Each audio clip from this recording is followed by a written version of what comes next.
morning, ladies and gentlemen. Welcome to Lagos. So today being the first day of the forum, and we are going to discuss these things and how air pollution evolves in Africa. So at the end of this discussion this morning, we hope to have established a clear roadmap for regional cooperation and collaboration in air quality initiatives. Periodically, we come together and just reflect and just kind of talk to each other, right? And that's what the forum intends to kind of achieve. Like, can we be able to use that as a dedicated space where we come and share ideas? In the past 4 years, I worked in the Ministry of Health as Special Assistant to the Governor on Health. And of course, now coming to LASEPA, it makes that partnership stronger. We're strengthening that partnership between health and environment. This conference serves as a powerful testament to our collective commitment to clean air. It is a platform for knowledge sharing, collaboration, and the development of innovative solutions.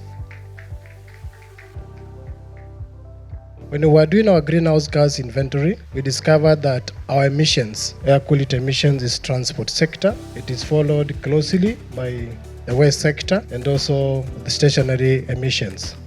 If 80% of your population is under 35, then who is in power? So the first thing is really trying in Mauritius to put younger people in power decisions and power. Clean Air Forum started in 2023. So this is just the second year of Clean Air Forum. We launched in Kampala in 2023. Who was in Kampala? Okay, about 20%. I think that's good, because I always tell people that if we have the meetings or this kind of convenings and we see the same faces, it means we are not making progress. Of course, we talked about population. It is widely argued that about 100,000 people come into Lagos every day, and not all of them that come in leaves. So the population in Lagos is growing every day because everybody wants to come to Lagos because of the economic prosperity and all of those things. It is becoming a viral thing across Africa. Tuk-tuk, the worst carbon emitters on the roads. Those ones should be dealt with. It is when we participate with people who are involved, who are concerned, even those who think are guilty, that we can have solutions that will be long-lasting. Otherwise, we will sit in the room, write all our white papers, get our grants, change our grades in the university, and the cities will still get on being polluted and polluted. The air monitoring. Air monitoring is a tool, it's not an objective per se. We have to do the monitoring to use the data, to do something with the data. What you see here is that Africa, South Asia has problems. But the key question here is that where is this data generating from? Mostly from remote sensing data, because we have very limited ground monitoring capacity on the continent.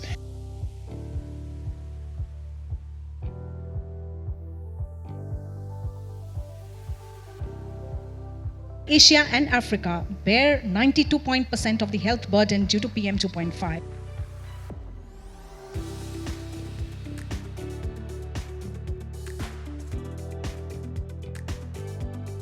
There's a big problem in Africa when it comes to pollution, and this problem also, we heard yesterday how it impacts our health. We want to be able to reach to everyone. We decided to create the awareness using Pidgin English. Una know the cell for traffic when una no wear face mask.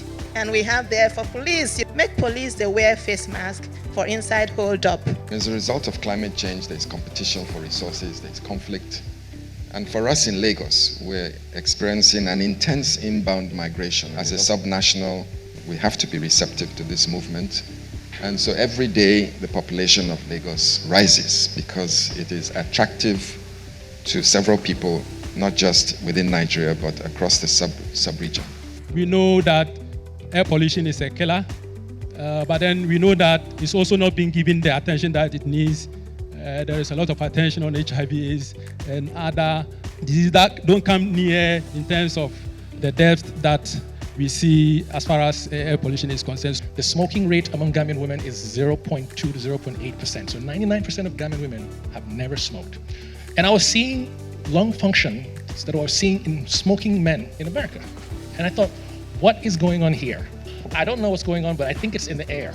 Our platform is built on open source technologies. So we have split up the system into different modules that are all open source on our digital platforms, where other members can also contribute, take the platforms and customize them and use them. So ladies and gentlemen, today we are here to give you the first preview of the Airco Analytics. And today we are here for a closing reception.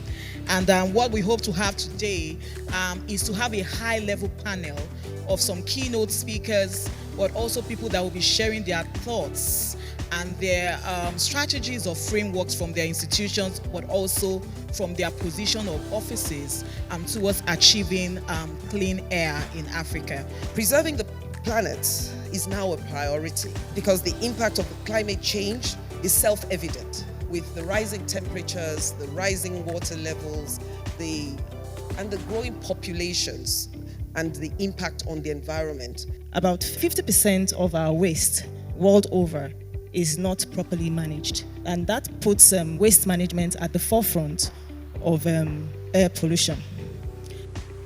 A significant sources of pollution can come from outside a city, and thus having a regional air quality management approach really makes sense. We have the C40 Cities Clean Air for Africa. This initiative focuses on raising awareness and driving action on air pollution across the continent.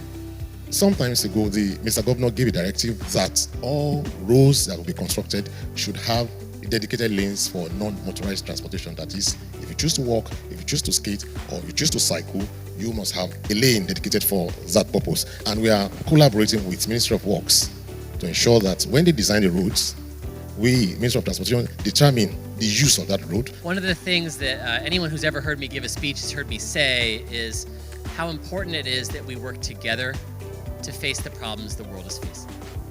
That we cannot do it alone. That the problems that the 21st century has are global in nature, transnational in nature. And the only way we can go about that is when we do exactly what we're doing right here.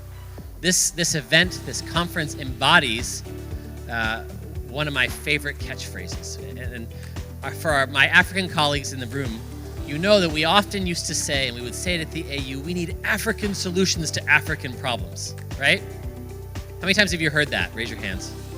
All the time, right? Oh, we need African solutions to African problems.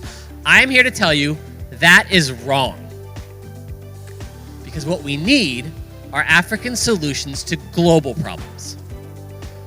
Air pollution is one of the most critical health threats around the world, particularly in Africa's rapidly growing cities. Experience tells us, however, that we can make great progress if we are smart and if we work together.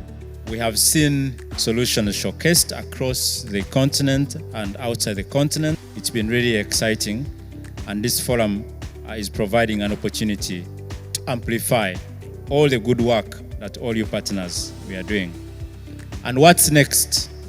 Clean Air Forum is not ending with this Clean Air Forum in Lagos. There will definitely be a third edition of Clean Air Forum, and we call upon all our partners and stakeholders here to continue working together. Let's strengthen the partnerships that we have. Let's strengthen increasing access to air quality data. Let's strengthen policies that are using the data to improve our air quality. Let's strengthen using evidence and data to inform education and awareness.